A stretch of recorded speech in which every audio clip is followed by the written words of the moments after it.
Coming up now on Animal Outtakes, against all odds, a group that does everything they can to help these little guys have a shot at a long life. We ride along with the Anna Maria Island Turtle Watch to find out what's been done to protect these babies on our Suncoast beaches. Plus, a new effort is underway to help save Florida's coral reefs. We get a look at who is being bred to combat all the algae that's growing after a recent warm spell. Hear about the program's plans to fill the bellies of these little beasts. All of this is straight ahead on Animal Outtakes.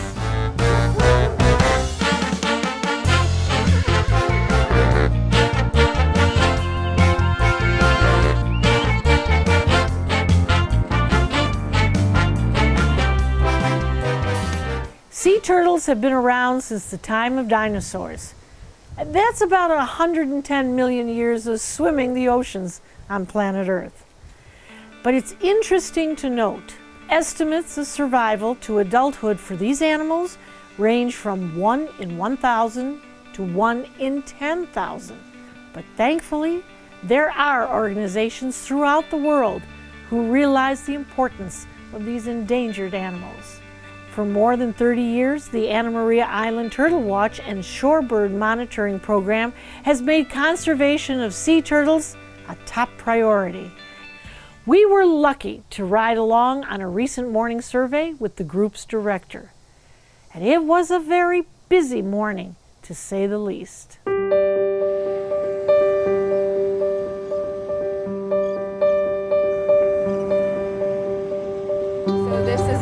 Public Beach. We either start here or we start at the north end and head south. Kristen Mazzarella has a unique checklist each day she heads to work. Every morning from April 15th through the end of October, we will be driving or walking on the beach looking for new sea turtle nests and checking any existing nests that we see. We document every crawl, whether it's a nest or a false crawl. And it's fair to say she does not operate at a turtle's pace.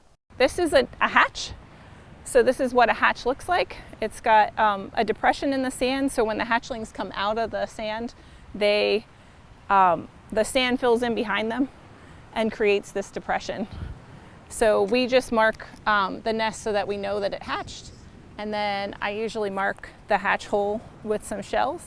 I try to find the hatchling tracks to see where they went, and they're very difficult to see right now. Mazzarella says one of the biggest issues sea turtle hatchlings face is becoming disoriented because of light. If their instincts lead them the wrong way, the hatchlings have a much tougher time surviving even the first night of life. What we're always checking to see is, did they go directly to the water or did they go away from the water towards some lights? Because of the rain overnight, it's not as easy to see the tracks from the hatchlings. I'm just going to walk up this way to just look, because you can yeah, these are tracks. So it's very hard to see them. Like this, if the turtle turned around here, that's normal because they come out of a hole, they don't really know where they're going. So it's going to take them a minute to figure out which direction is the water. I do not see any more. It may be the rain that washed them out. There could have been people here that might have helped them out, or it could just be really hard to see because it's a harder packed sand right now because of the rain. So we have to try to get out after the sun has risen so that we can see the tracks when this happens. I'd love to see some going down towards the water, though. On a day like today, there are more than 60 nests to check on in her half of the territory. There's usually about 100 to 120 in a nest, and they hatch out a couple days before they come out of the nest, but then once they emerge, they usually emerge all together. And they may start emerging at one point in time, but then they'll wait for the other hatchlings to be ready, and then it's what they call a boil because you see all these little heads almost like bubbles on the surface of the sand. So we'll mark that as a hatch and we'll move on to the next nest.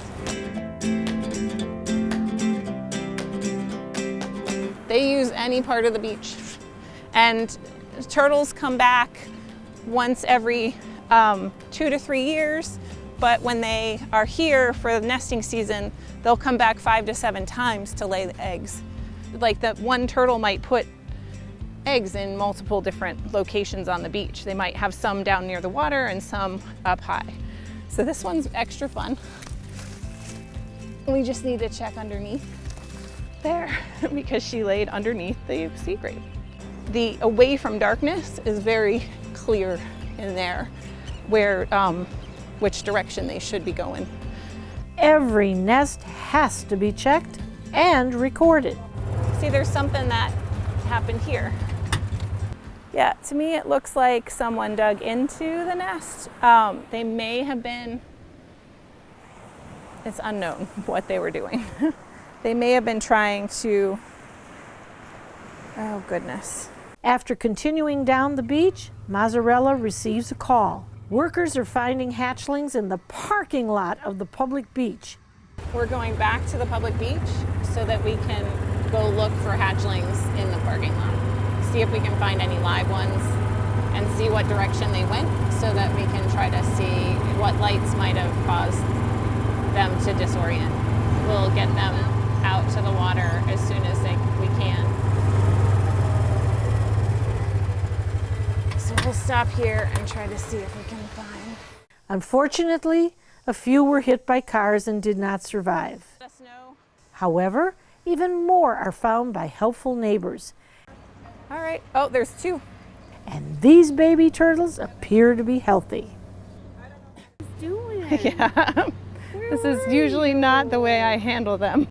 The parking lot and the beach front itself doesn't have a lot of light, but the cars pulling into it do, and there's nothing blocking that. So they'll head towards the brightest horizon and away from darkness. And so if they see that this is bright, they're gonna head this direction. Okay, we're gonna head back and release these guys. Good that we found some live ones. The main thing that I try to do is get people our phone number so that we can assess whether the hatchlings are spunky, if they're injured in any way, and how they are, like how they're doing, what they're doing, and if they can be released right away, what time of day it is. Like a lot of times it's a little late in the day. At this point, we're probably gonna wait till we get a little bit further down the beach to release these guys because there's a whole bunch of seagulls or gulls that are out here that will eat them. We can protect them on the beach, but we can't protect them once they hit the water. So we're gonna put them in here. It's not gonna be a quick day, that's for sure. Yeah.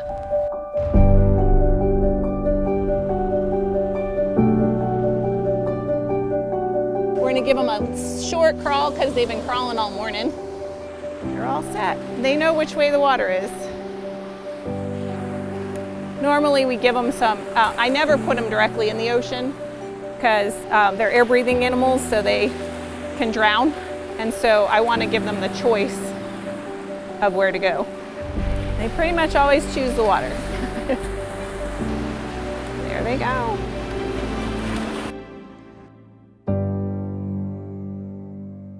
Another important task, excavating nests after they've hatched. You never know what you might find. Basically, we're inventorying the nest to determine how well it hatched, find out how many hatchlings made it out of the nest, and how many eggs hatched and how many didn't. So they can have approximately 100 eggs in a nest. It really depends on the nest. I've seen as few as 1, and as many as almost 200. Oh, there is a live one in there. Hey, look at you. He's probably not ready to go. Look at him just barely. He wouldn't have come out of the nest, or she, I see that, yeah. On her own, but we're gonna give her a shot. We're probably not gonna release her until tonight. And he's getting a lot more oxygen now. So 87 hatched eggs, and we've got 6 unhatched eggs. We're gonna put all these back. They put nutrients into the sand. Today, the journey ends in the best case scenario, what Mozzarella calls a perfect hatch. This was a hatch, and this is a good hatch, so it's nice to see all the hatchling tracks are heading directly to the water. You don't see any hatchling tracks going behind the nest or going anywhere inland. And so in 3 days, we're gonna give this nest 3 days for anybody left in the nest, any stragglers, to come out, and we're gonna dig that nest up and inventory it once those 3 days are up. Over the years, rules and regulations have been in place to protect the turtles, but as you can see, there is still a way to go. I think our biggest thing is to keep people off the beach at night because it's just giving the beach to the turtles and protecting them. Their impact on our marine ecosystem is endless, and their ability to survive for millions of years makes sea turtles vital to the sustainability of life as we know it. We never know which one's going to be the one that survives, so we always are trying to cheer on the ones that can get there. For much more about this program, you can go to their website at islandturtlewatch.com. According to their most recent numbers so far, for the 2023 season, there have been 394 loggerhead nests and 11 total green nests. The total hatchlings produced so far this season, just under 23,000. It's also reported there have been 89 disorientations. Coming up next on Animal Outtakes, we get a look at an unexpected champion in the fight to save Florida's coral reefs. That's next. Good morning, Mr. Benson. Your breakfast is served. Time for another day in doggy paradise. I sure am one lucky pup. Mr. Benson, would you like to go out for your morning stroll? The weather is quite lovely today. That sounds wonderful. Don't mind if I do. After all that exercise, I think I'd like to lounge by the pool and maybe dip my paws in. As you wish, sir. Right this way. Ah, what a perfect day. I couldn't imagine being anywhere else but Dante's Den while Mom and Dad are away. At Dante's Den, we pride ourselves in providing the best experience for your beloved pup. Whether it be a day, a month, or a year, Dante's Den should always be at the top of your list for boarding. With an expansive campus, your dog will enjoy daily walks, pool time, and an endless supply of love. Even better, it's all under 24/7 supervision from our wonderful staff. If you're anything like us, your dog's safety and happiness come first. To learn more about Dante's Den, visit dantesden.org. Florida's coral reefs are under attack and have been for quite a while. After another warm season, algae is abundant in some areas. It essentially makes it very difficult for coral to survive. Recently, Mote Marine Laboratory and Aquarium unveiled a crucial program to help fight this fight. And the star of the show is an unlikely hero, the Caribbean king crab. Officials cut the ribbon on a new large facility in Sarasota, where they're breeding these animals with plans to release them in the waters onto Florida's coral reef.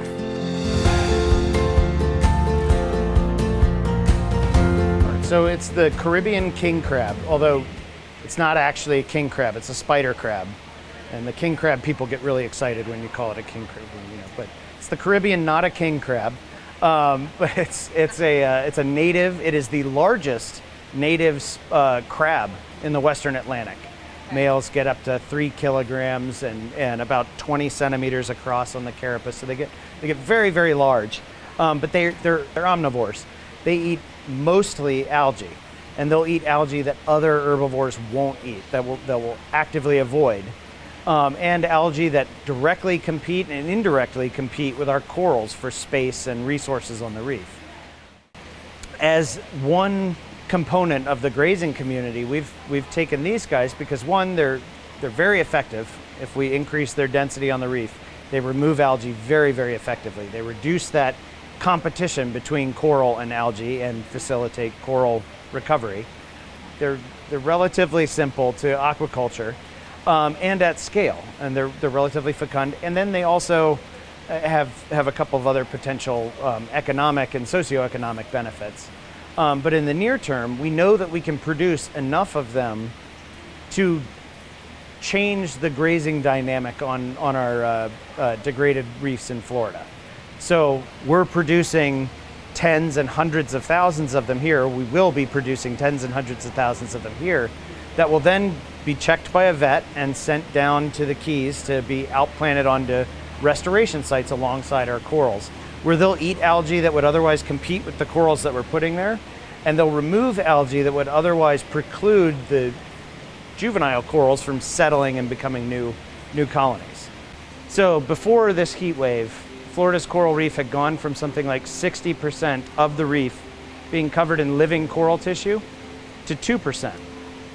Because of successive disease issues, heat waves, cold snaps, all of these stresses have really degraded the reef, along with many other things, over the last 50 years, which is the entire reason that restoration is a field, right? Without that kind of catastrophic event, you wouldn't need to restore it. So this is kind of a par for the course. However, this marine heat wave has then been acting, it's a fairly catastrophic event, and it's been acting on just 2% cover. So we're starting from a degraded condition and furthering that disturbance. But the reason that Mote is so successful in its restoration initiative is that we focus on, as a core function of our restoration strategy, resilience. So not just efficacy in putting corals out and having them survive for a year or two. You want these corals to be put out with the adaptive potential to handle this kind of heat stress or cold snap or disease issue, not just 1, 2, 3, 4, 5 years into the future, but 100 and 200 years down the road. That's true success in restoration. And that's why this catastrophic disturbance is very interesting, in that the genetic individuals that are left behind after this in the natural populations, but also those outplanted corals that we've put out, the ones that survive this, we want to look very carefully at why, how, what aspects of the environment, what aspects of their biology, of their genetic identity, all of those things, what's facilitating their success, and how do we incorporate those echoes of resilience into our current stocks of corals that we're putting out to facilitate even greater success through time. Without direct intervention at this point, the reef has degraded to a point where it will not or cannot recover on its own.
For this week's Outdoor Classroom segment, we head to Second Chance Ranch and Rescue in Duette, Florida, where we learn all about an interesting marsupial that is native to Australia. Signa, it's so good to be back with you. Yeah, thank you. And you are the mama of all of this. All of this, absolutely, yes. And of course, everywhere I look, it's like Christmas. You know, there's parrots here and roosters here, and then there's Irwin. Yes, Irwin. Irwin. Are you going to be shy, Now, buddy? Irwin. He is not a small kangaroo. He No. is a wallaby. He is a he is a wallaby. What is the difference? So this guy actually, Irwin, he is Bennett's wallaby, which is called actually a redneck wallaby. And these guys, there's about 5 different species of wallaby. The main difference between kangaroos and wallabies is, number one, their lifespan. Kangaroos live for about 25 years. These guys only live about 11 to 14. Another thing is these guys dwell in forests. They eat leaves and that kind of thing, so their teeth are different. They have different teeth than the regular kangaroos. Kangaroos actually are in open savannas, that kind of thing. They are all from Australia.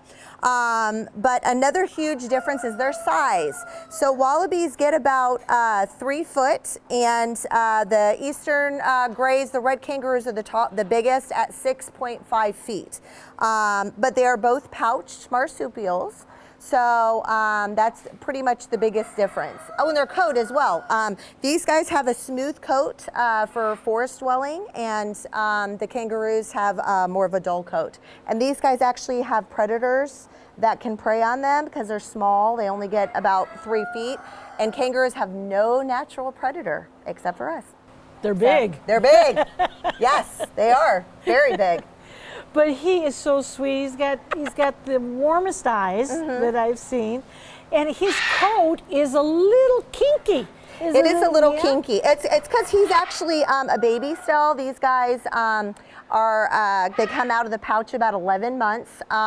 These guys, little gestation, they're like little tiny, look like little pinkies, and they crawl up into their mom's pouch, and that's where they grow. So these guys are ready to come out about 11 months.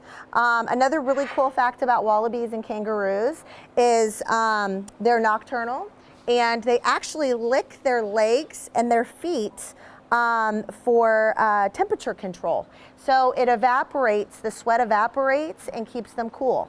So, and these guys love water. Now, how did he get here? So we actually do a lot of rescue work, and we have a sponsor that will purchase animals. Like he came, the kangaroo, the porcupine all came from Closing Petting Zoo in Lakeland. So we have a sponsor that buys these guys and brings them to us to use for educational purposes, so they don't just end up in the pet trade where somebody doesn't know, their needs and stuff. So now, when somebody sees this beautiful creature, yes, they're going to say, I want one, and I want to take one home. But this is not possible. This is not possible. You would have to have a Class 3 license, but other than that, they just don't make good pets. They need tons and tons of room and high fences and everything. Especially for the kangaroos. Kangaroos can travel at 40 miles an hour, and they can jump up to 9 feet. These guys are smaller, but still, I would not recommend. Actually, these guys are solitary, where the kangaroos live in big mobs of 10. So I would not recommend these guys as pets. But he's here, yes, with parrots and roosters and cats. Everywhere I look, there's glorious animals. Have every species. Yep. How does he make it with all of these? He actually comes home with me. I have a huge privacy fenced in yard at home. He comes home with mommy, and he stays in the backyard with mommy because, like I said, they are solitary, so he doesn't need the comfort of others. What made you decide to do this? So when I was a little girl, I always wanted to do a rescue since I was little. I always was bringing things home. I was 4-H and FFA, and I went and got my agriculture degree, and I worked for a vet clinic. I worked for the Sheriff's Department for Sarasota County for Animal Services as a road officer. So it's always been animals my whole entire life. I bought the property 4 years ago, and I decided I was just going to open a rescue. So, and everybody's unwanted and disabled and everything. So that's how I kind of got started. We are so familiar, Signa, with dogs and cats because they're domesticated. But it is important, isn't it, that we learn about these animals? Yes, I agree, absolutely. You know, these guys come from Australia and everything. It's a big part of their culture. You know, they're not endangered, of course, but it is kind of cool to be able to get up close and personal and learn about conservation of all of our animals, and what's a better way than to actually hands-on holding and snuggling, you know, a wallaby or a kangaroo. That makes you want even more to get involved and, you know, in the conservation of these animals. So all about education. Well, that sounds great to me. Thank you. Stay with us. There's more Animal Outtakes coming up next.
Animal Outtakes is produced by Dante's Den Foundation, a nonprofit group dedicated to creating the best life for dogs. If you would like to learn more about Dante's Den, donate, or volunteer, visit our website, dantesden.org. From all of us here at Dante's Den Foundation, we hope you had fun and learned a thing or two along the way. We'll be back here again next week with even more animals and some engaging encounters. Until then, thanks for watching. Well, you're not swimming yet. You got to start crawling. He's got his flippers up like he's swimming. You're on the beach, babes. Remember what you were doing before? He's like, wow.